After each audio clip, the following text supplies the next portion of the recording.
Michael, Mm-hmm. on behalf of the whole YouTube community, we would like to know where you been. I've been taking care of my wife who's pregnant. Is that a fucking problem? No, you haven't. I got my lovely assistant, everyone. Hey, yeah, I haven't made a YouTube video in a while. I've been off YouTube, taking a little breaky poo, as some people would say. And, I've been taking care of my wife. I've been taking care of me. I've been taking care of my animals, my fish. They all need me. You guys are so selfish. You think that you're the only people that need me, but like, there's lots of mouths to feed here, baby. Yeah. So that's, and I also had COVID. Forgive me, Susan Wojcicki, Wojong, Woj, Wojcicki of YouTube CEO fame. I said the C word. I know. I see some YouTubers. They feel like they can't say that word because they don't get monetized. But last time I checked, I don't have money, and also I live in America, so I'll say whatever I wanted or something. I don't know. But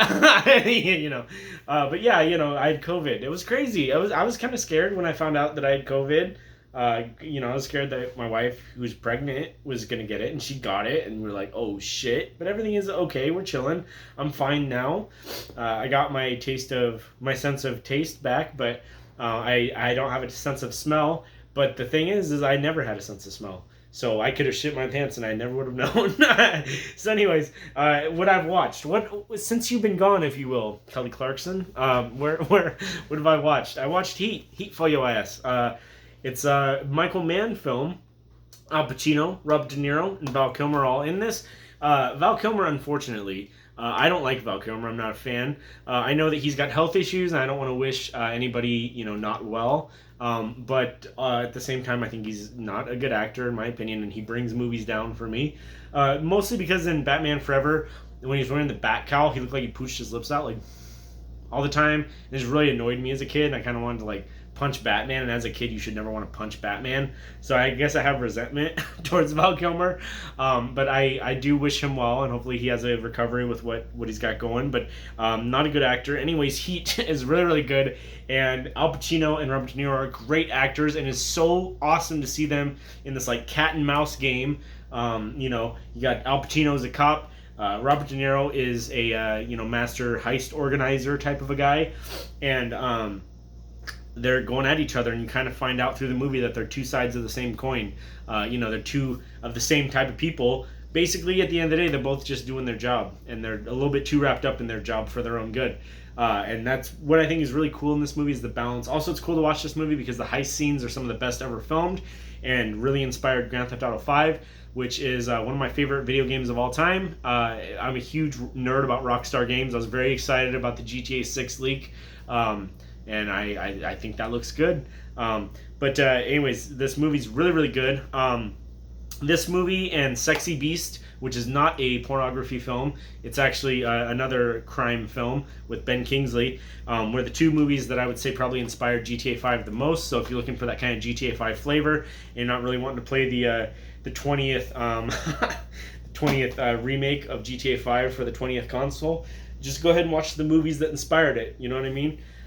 So watch that, and then check this out. We got Knock Knock. Now, we in this house, we love Eli Roth. Understand? Well, I do. And I think he gets a bad rap. I think that the only thing I can say wrong against my poor boy Eli Roth is he doesn't know how to write good dialogue. And I've heard this movie's bad. Lots of bad people told me this is a bad movie. I didn't realize there were bad people until I saw this and said, wait a minute, that's a great movie. What are you talking about? I really like a good tense thriller, and this is a great tense thriller. The only thing I do have against it is Keanu Reeves. He's not good at delivering dialogue, and Eli Roth isn't good at writing dialogue. So there's a couple times in this movie where it's kind of a toxic combination of a man who can't read and a man who can't write. But overall, I think it's a great movie. Now, I know it's sacrilege to say anything wrong with Keanu Reeves because he's just the latest internet golden star. A lot of people love him. I think he's great, but I also think that he's not a great actor because whenever I watch him, if he's mad, I just see, oh, that's John Wick, and if he's funny, then that's just Bill or Ted. Which one is he? I don't know. He's one of the Bills and Teds, and he has bogus journeys. But anyways, that's neither here nor there. Knock Knock, great film, great little thriller. Love it. Love that for us. The next thing I watched, well, I've seen this before, but I'd never seen the sequel. Trainspotting. Trainspotting is a great movie about heroin addicts and what it's like to be a heroin addict. And wow, what a film. It makes you feel like you are on heroin the whole time you're watching it. Now, I had seen this before, like 15 years ago. I think I was in high school last time I saw this movie, and I liked it. I would give it a solid 7.5. But watching it now as a grown-ass man, I loved it. It was so much better than I remember being. And it does have one scene that was really, really hard to watch. And if you know, you know. But especially with me becoming a dad, it's a pretty holy shit kind of scene that I barely could handle. But it's really, really good. And that scene, although being hard to watch, does make it a better film because it's a really... like a harsh dose of reality while you're kind of enjoying these characters. It's kind of a reminder that, oh, these people are actually trash. And then the sequel, they're old trash. No, the sequel's good. The sequel's really good. I'd never seen it before. I was surprised by how good it was for being a sequel, that was made 25 years after the fact. Especially with me getting a little bit older, I'm starting to identify with older characters. I'm not 30 yet, but I'm about 2 months out, boy, and my hairline's telling me, oh shit, it's happening. So I'm aging at a rapid rate. I'm like reverse Benjamin Button, but worse. So, anyways, yeah, T2, really, really good. Now, when that movie got announced, they called it T2, Trainspotting. I was like, T2? You're talking about, I wish I could point. Oh, yeah, I don't know, Terminator 2. Yeah, Terminator 2's over here. I was like, you talking about Terminator 2? But they're not talking about Terminator 2. They're talking about trains and Trainspotting. It's an interesting title because that movie's got nothing to do with trains. If you put that movie on because you love trains, you're going to be so fucking mad. It's like one train between the two movies. So check this out. This one I bought. So all these movies I didn't buy. They've just been in my collection for a while. And I haven't watched them recently, and I either haven't seen them or I wanted to give them a shot. So look at this. I got this for $2 from a pawn shop. Now, you might not be that impressed if you're living in the Great Britons. Rest in peace, Queen II, if you're in Great Britain. She's the second, right? I don't know. Who knows? Tell me in the comments. I think she was Queen Elizabeth II, but I don't know. Anyways, this might not be that spellbinding to you, but me, American... I was like floored because you can't get this on Blu-ray in America. You have to go to Great Britain, mate. That sounded a lot more Australian than British. That's why I'm here and you guys are there. So, anyways, I bought this on Blu-ray. I'm really excited about it. I love this movie. I've always thought this movie's hilarious. I did get burnt out on this movie in 2004, as with another movie I watched from 2004. Napoleon Dynamite. Both these movies are 2004 core. What I mean by that is they're the kinds of movies that people quoted endlessly and made us not want to watch them for a while. And because when I watch these movies, I just think of how I was back in the day, wearing a Vote for Pedro shirt and saying, "My name is Borat is nice, I like." And who wants to hang out with that guy? So, mystery solved. That's why I didn't have a lot of friends back then. I did watch both these movies, and they're really, really good. They're really funny. They've been stained a little. Like, I can't help but think about 2004 and how cringe that year was. But both great movies, especially Napoleon Dynamite. A lot of people haven't watched it since because, people like myself who wore Vote for Pedro shirts all the time. Got a little burnt out on it, but give this a rewatch if you're feeling it, This is a great movie. It's really slow moving with, like, dialogue that's kind of awkward to laugh at, and that's like my favorite thing. I love awkward dialogue. It's kind of like my niche. And if you like that, boy, oh boy, let me tell you about Joe Pera Talks With You on Adult Swim. That is the best show, hands down. My lovely assistant, tell him about Joe Pera. I'm so tired of you talking about him. Anyways, we gotta cut her for time. I'm sorry. No, yeah, it's a great show. Lots of just slow-moving, awkward dialogue, and I love that shit. So, another one that my wife loves was we just watched Cat in the Hat for the first time. Now, back in 2003, if you were to ask me, this is the funniest movie ever made, hands down. When Mike Myers grabs the gardening tool, the hoe, and he calls it a dirty hoe, and then puts his tongue out at it, that's the funniest thing I had ever seen when I was 11. I could not get over that. However, Michael, as an adult, understands that this film is flawed, to say the least. I bought this because I'm bringing a child into the world, and I think that all children should see this. Well, I thought that all children should see this until I re-experienced it. And what once was a masterpiece in my eyes quickly became a masterpiece of shit. But I still love it, even though my wife told me not to. It's a great movie. I don't care what anybody says. It's so bad. It's good. Okay, then the last one. Well, second to last one, because I'm about to go off. Queen, you ready? How much time I got, first assistant? I can't see. Can't see. All right. Well, we're gonna freeball it. Let's go. So, I watched this for the 10th time, and I'm not upset about it because I fucking love it. So this is not my favorite Quentin Tarantino movie, but it's my most rewatched one because I just love this movie. I love the characters so much. I love the story. I love the historical stuff about like where people were at in the 60s and pop culture. I love the pop culture references. I love how you have Rick Dalton as a fading star, and his number one fear is being cast in, quote, shitty Italian pictures. That is hilarious to me, because so many actors of that time who were fading in relevance did go overseas and make like spaghetti westerns and things like that.